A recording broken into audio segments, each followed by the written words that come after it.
अगर आपको एक कंट्री का रूलर बनना होता तो आप कैसा रूलर बनना पसंद करते? क्या आप एक ऐसा रूलर बनते जिससे लोग प्यार करें, जो लोगों की प्रॉब्लम सुने, जिसे लोग अपना फ्रेंड समझे और जो सबको रिस्पेक्ट दे?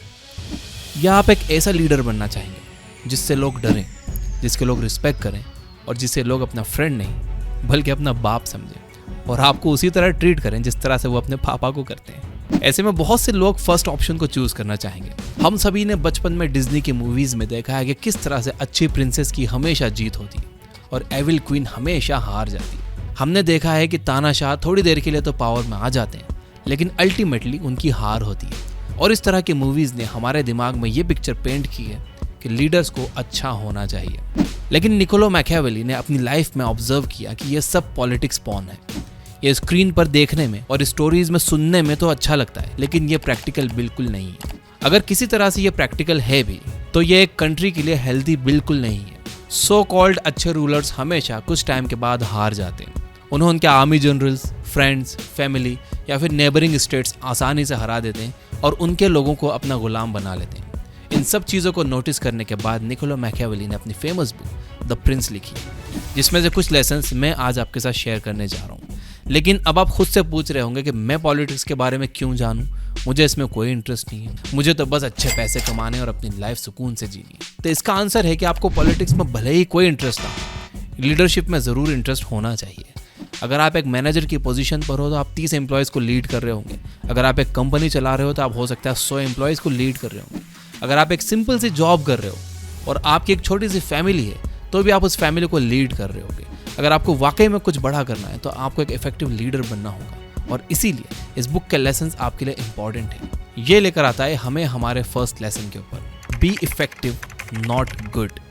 गुड लीडर और इफेक्टिव लीडर में फर्क होता है। आप हमेशा एक गुड लीडर बनना चाहते हो जिससे लोग प्यार करें और जिसे लोग अपना फ्रेंड समझें। लेकिन गुड लीडर अल्टीमेटली उस बिगड़े हुए टीनेजर के पापा जैसे हो जाते हैं जिनसे उनका खुद का बेटा नहीं संभाला जाता। एक इफेक्टिव लीडर अपने लोगों की फीलिंग्स पर नहीं, उनकी भलाई पर फोकस करता है। उसे पता होता है कि उसे 50 साल बाद अपने देश के लोगों को कहाँ देखना है और वो उन्हें वहां तक ले जाने के लिए हर जरूरी काम करने के लिए तैयार होता है। अब वो तरीके उसके लोगों को पसंद आए चाहे ना आए। सोक्रेट्स, जो कि डेमोक्रेसी में everyone should have right to vote के रूल के अगेंस्ट थे, उन्होंने इसे एक काफी अच्छे एग्जाम्पल के जरिए समझाया है। मान लो कि आपके सामने 2 लीडर्स हैं। एक लीडर की मिठाई की दुकान है जो आपको अच्छी अच्छी मिठाई देता है और दूसरा लीडर एक डॉक्टर है जो आपको कड़वी दवा देता है। एक इलेक्शन कैंपेन में हलवाई लीडर आसानी से जीत जाएगा। वो डॉक्टर की कड़वी दवाई की बुराई कर सकता है, लोगों को इमीडिएट शॉर्ट टर्म प्लेजर दे सकता है और उनके वोट जीत सकता है। दूसरी तरफ डॉक्टर को ये समझाने में काफी परेशानी होगी कि उसकी कड़वी दवाइयां मिठाइयों से बेटर क्यों हैं।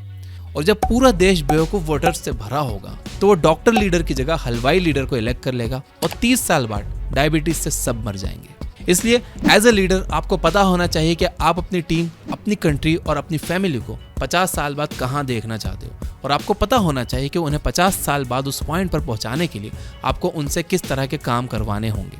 अब वो काम चाहे आपके लोगों को अच्छे लगे या बुरे लगे, आपको साम दाम दंड भेद का इस्तेमाल करके उनसे वो काम करवाने होंगे ताकि लॉन्ग टर्म में आपकी कंट्री, आपकी कंपनी और आपकी फैमिली सेफ, स्ट्रांग और सक्सेसफुल रह सके।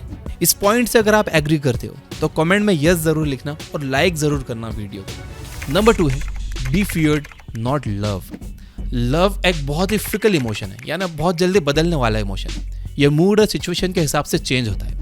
आज आपने कुछ अच्छा किया तो लोग आपसे प्यार करेंगे, कल आपने कुछ खराब किया तो वो आपको गाली देने लगेंगे। जैसा कि आपने देखा ही होगा कि जब टीम इंडिया क्रिकेट का कोई मैच जीत जाती है तो हम सब लोग उन्हें कितना हीरो बना देते हैं और जैसे कोई मैच हार जाते हैं तो सब लोग गाली देने लग जाते हैं। लेकिन फियर एक स्टेबल इमोशन है।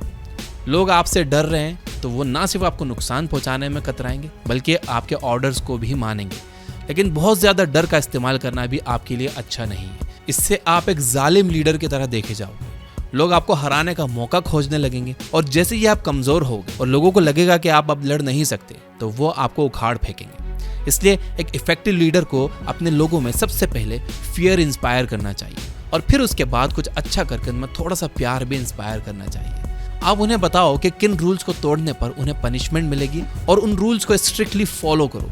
अब अगर इससे आपकी कंपनी के कुछ एम्प्लॉयज या आपकी फैमिली के कुछ मेंबर्स के इमोशंस हर्ट होते हैं तो होने दो। अगर लॉन्ग रन में इन रूल्स की वजह से उनका फायदा हो रहा है तो आपको परेशान होने की कोई जरूरत नहीं है। Number 3, study political figures you don't like. अगर डिक्टेटर्स की बात की जाए तो उनमें हिटलर का नाम सबसे पहले आता है। हिटलर ने लाखों ज्यूस, पोलैंड सिटीजन्स और दूसरी रेस के लोगों को मार दिया था। वर्ल्ड वॉर 2 की असल जड़ हिटलर ही था। यह बंदा दुनिया के सबसे हेटेड और सबसे ब्रूटल लीडर्स में से एक था। लेकिन आप एक बात को टाल नहीं सकते, हिटलर एक बहुत ही इफेक्टिव लीडर था। अगर हिटलर नहीं होता तो शायद आज जर्मनी इतना सक्सेसफुल देश नहीं होता। जब 1918 में फर्स्ट वर्ल्ड वॉर खत्म हुआ तो वो एक मामूली सैनिक था। वॉर में जितने खर्चे हुए थे उस खर्चे की भरपाई करने की जिम्मेदारी सारे देशों ने जर्मनी के ऊपर डाल दी थी। जर्मनी बुरी तरह कर्ज में डूब गया था। वहां पर महंगाई इतनी बढ़ गई थी कि लोग एक ट्रॉली पैसे भरकर ले जाते और उससे सिर्फ एक टुकड़ा ब्रेड खरीद कर लाते थे। लेकिन फिर हिटलर ने इस परेशानी से जर्मनी को आज़ाद किया। 1930 तक वो एक जनरल बन चुका था और 1938 तक उसने एक डिक्टेटर बनकर अपने आसपास की कंट्रीज पर वॉर छेड़ दिया था। 20 साल में वो लोवेस्ट रैंकिंग सोल्जर से अपनी कंट्री का डिक्टेटर बन गया और जर्मनी को फिर से रिस्टोर किया। अब चाहे वो कितना भी क्रूर क्यों ना हो, उसकी स्ट्रेटेजीज काफ़ी इफेक्टिव थी और उसे इसमें एक हद तक सक्सेस भी मिली। दुनिया के तमाम जनरल्स और पॉलिटिकल रीडर्स भी उसकी ऑटोबायोग्राफी मैं कैंप पढ़ते हैं और लोगों को रिकमेंड भी करते हैं। जब मैं ये कहूँ कि आपको हिटलर से सीखना चाहिए तो मैं ये नहीं बोल रहा हूँ कि आपको दूसरे कास्ट, रेस या रिलीजन के लोगों को पूरी तरह से खत्म करके अपने रिलीजन को बढ़ावा देना चाहिए। हिटलर एक सक्सेसफुल इंसान था और स्मार्ट लोग वो होते हैं जो सक्सेसफुल लोगों की स्ट्रेटेजी को समझते हैं और उससे सीखते हैं। जब आप सारी उम्र सिर्फ उन लोगों को पढ़ते हो जो आपको पसंद है तो आप उन लोगों को नहीं समझ पाते जो आपके अपोजिट हैं। और अगर आपके अपोजिट साइड के लोग आपको अच्छे से पढ़ रहे हैं तो वो आपके बारे में सब जानते हैं। ऐसे में वो आपको आसानी से हरा सकते हैं क्योंकि उन्हें आपके काम करने का तरीका पता है। लेकिन क्योंकि आपको लगता है कि हेटफुल लोगों को पढ़ना गलत है, आप उन लोगों को कभी नहीं समझ पाओगे। दुनिया के सारे सक्सेसफुल लीडर्स हिटलर को इसीलिए पढ़ते हैं ताकि अगर कल को कोई दूसरा हिटलर पैदा हो जाए तो वो उसे हरा सके। इनफैक्ट हिस्ट्री पढ़ने का पूरा पॉइंट ही यही है कि आप हर तरह के लोगों को और उनकी मिस्टेक्स को समझो और उनसे बचने की स्ट्रेटेजी पहले से बना सको। इसलिए read people you don't like, even they have something to teach. Number 4, never stay idle. अगर आपने HBO की famous series Game of Thrones देखी तो उसमें आपने एक चीज नोटिस की होगी।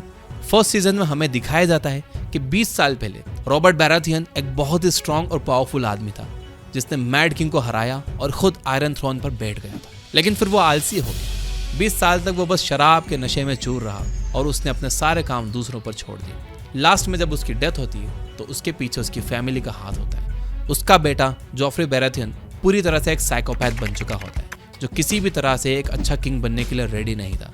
वो नॉर्थ से जंग छेड़ देता है और वो भी अपना सारा टाइम बस फालतू काम में वेस्ट करता है और लास्ट में उसे भी उसके इन-लॉज जहर देकर मार देते हैं। जब एक लीडर आलसी हो जाता है तो लोग उसे ओवरथ्रो करने की प्लानिंग करने लगते हैं। वो उसकी रिस्पेक्ट नहीं करते। प्लस जब एक राजा 20 साल से अपनी राजगद्दी पर बैठकर शराब पी रहा हो और डांस देख रहा हो तो वो खुद को बुरे टाइम के लिए प्रिपेयर ही नहीं कर पाता।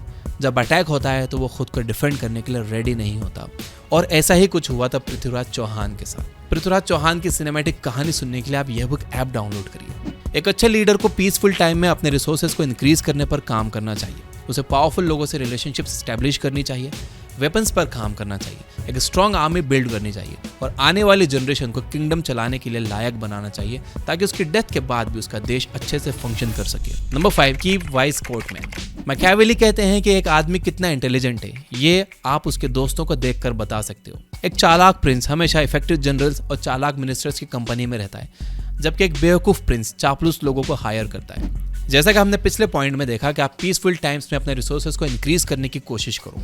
आप ये देखो कि आप किस तरह से अपने से स्मार्ट लोगों को फ्रेंड बना सकते हो, अपने करंट पार्टनर्स को स्मार्ट बना सकते हो। आप देखो कि किस तरह से आप अपनी आर्मी को स्ट्रांग बना सकते हो और स्ट्रांग जनरल्स को अपॉइंट कर सकते हो। यही लोग देश, कंपनी या घर चलाने में आपकी सबसे ज्यादा हेल्प करेंगे।